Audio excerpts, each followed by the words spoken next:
جو تو نے کسی غریب کی عزت کو نیلام کر دیا، بے شک تجھے ڈر نہیں لگا؟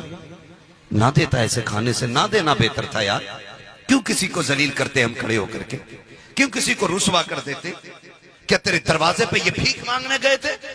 انہوں نے ہاتھ پھیلا کے کہا تھا میری بیٹی کے کھانے کا انتظام کر دینا، تو خود آگے بڑھا تھا۔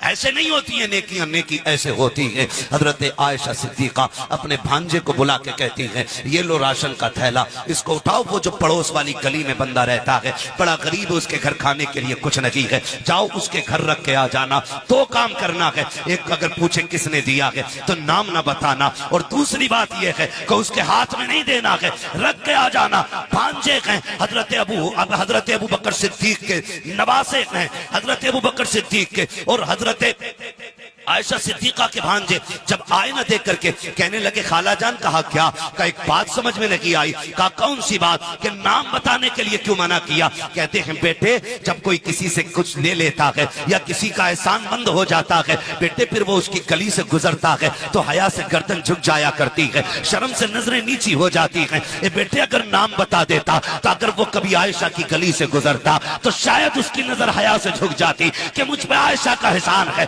ایک وقت کا کھانا بھیجا تھا عائشہ نے، کہا اس لیے میں نے نام بتانے سے منع کر دیا تھا۔ کہا پھر خالہ ایک بات اور بتائیں نا، نام کی بات سمجھ میں آ گئی، ہاتھ میں کیوں نہیں دینے دیا؟ ام المومنین عائشہ صدیقہ، سچے باپ کی سچی بیٹی، پارسا باپ کی پارسا بیٹی، جنتی باپ کی جنتی بیٹی کا جواب سنیں۔